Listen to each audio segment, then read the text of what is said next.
Hello दोस्तों, नमस्कार। आज हम आपको विक्रम और बेताल की 5वीं कहानी असली वर कौन सुनाने जा रहे हैं, जो कि इस प्रकार है। बेताल को अपने साथ ले जाने की असफल कोशिश के बावजूद राजा विक्रम ने हार नहीं मानी।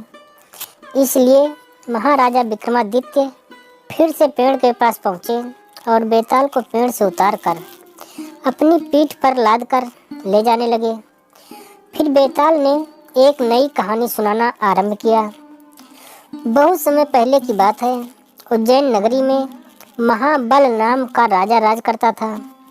राजा बहुत पराक्रमी और दयालु था।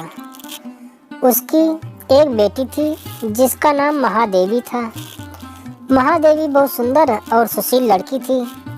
जब वह विवाह के योग्य हुई तो राजा ने उसके लिए योग्य वर की तलाश शुरू की। एक एक करके कई राजकुमारी से शादी करने की इच्छा लिए राजा के पास आए, लेकिन राजकुमारी को कोई भी राजकुमार पसंद नहीं आया। राजकुमारी से शादी करने के लिए राजा ने एक शर्त रखी थी कि उसकी बेटी का होने वाला पति हर चीज़ में निपुण हो। इस प्रकार कई दिन बीत गए, लेकिन राजा को कोई अपनी बेटी के लिए योग्य वर नहीं मिला। एक दिन की बात है, जब राजा अपने दरबार में बैठे थे कि तभी वहाँ एक राजकुमार आया और उसने कहा, मैं राजकुमारी महादेवी से विवाह करना चाहता हूँ। ये सुनकर राजा ने कहा, हे राजकुमार, मैं अपनी बेटी का विवाह उस व्यक्ति से करूँगा जिसमें सभी गुण हों। इस पर राजकुमार ने जवाब दिया, मेरे पास ऐसा रथ है जिसमें बैठकर क्षण भर में कहीं भी पहुंच सकते हैं।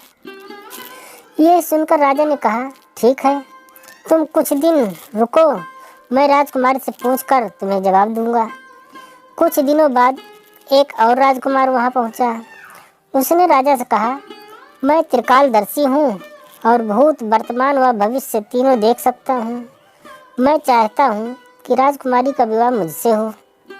राजा ने उसे भी इंतजार करने को कहा। कुछ दिनों के बाद राजा के पास एक और राजकुमार उनकी बेटी का हाथ मांगने आया। राजा ने उससे पूछा कि तुम में ऐसा क्या गुण है जो मैं अपनी पुत्री का विवाह तुम्हारे साथ करूं? राजकुमार ने कहा, राजन, मैं धनुर्विद्या में निपुण हूँ। मेरे जैसा धनुर्धारी दूर दूर तक कोई नहीं है। राजा ने उससे कहा, बहुत खूब राजकुमार, आप कुछ दिन प्रतीक्षा करें, मैं अपनी बेटी से बात करके आपको जवाब दूंगा। अब राजा असमंजस में पड़ गया कि तीनों ही राजकुमार गुणवान हैं, लेकिन वो तीनों से तो राजकुमारी की शादी कर नहीं सकता। तो अब सवाल ये था कि राजकुमारी का विवाह किससे होना चाहिए। वहीं दूसरी ओर एक भयानक राक्षस राजकुमारी महादेवी पर नजर लगाए बैठा था और एक दिन मौका मिलते ही वो राजकुमारी को उठाकर ले गया। ये खबर जैसे ही महल में फैली तो राजा, रानी और तीनों राजकुमार एक जगह इकट्ठा हो गए। त्रिकालदर्शी राजकुमार ने बताया कि वो राक्षस राजकुमारी को विंध्याचल पर्वत पर ले गया है। इस पर पहले राजकुमार ने कहा, मैं अपना रथ लेकर आता हूँ, हम सब उस पर बैठकर विंध्याचल चल सकते हैं। तीसरे राजकुमार ने अपना तीर कमान निकाला और कहा, मैं उस राक्षस को मार गिराऊंगा। इसके बाद तीनों राजकुमार रथ पर बैठकर विंध्याचल पर्वत की ओर चल पड़े। उन्हें जैसे ही वो राक्षस दिखा तो धनुर्धारी राजकुमार ने कुशलता से उसका वध कर दिया और वो राजकुमारी को बचाकर फिर से महल ले आए। इस कहानी को सुनाने के बाद बेताल ने राजा विक्रम से कहा, राजन, राजकुमारी को बचाने में तीनों राजकुमारों का योगदान था, तो अब तुम मुझे बताओ कि राजकुमारी का विवाह किससे होना चाहिए। राजन, मैंने सुना है कि तू हमेशा न्याय करता है, जल्दी उत्तर दे, वरना तेरे सिर के टुकड़े टुकड़े कर दूंगा।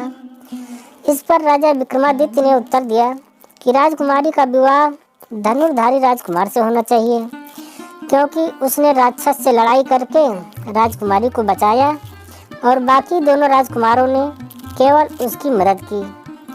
बस फिर क्या था, जैसे ही राजा विक्रमादित्य बोले, बेताल उनकी पीठ से उड़कर फिर से पेड़ पर जा लटका। मुश्किल समय में साहस ही काम आता है, इसलिए मुसीबत को देखकर घबराए नहीं, हमेशा साहस से काम लें। आज की कहानी यहीं पर समाप्त होती है। बहुत जल्द किसी और कहानी के साथ आपसे मुलाकात होगी। प्लीज़ दोस्तों, मेरे चैनल को लाइक, शेयर और सब्सक्राइब ज़रूर कर लें। नमस्कार, आपको दिल से धन्यवाद। जय हिंद, वंदे मातरम।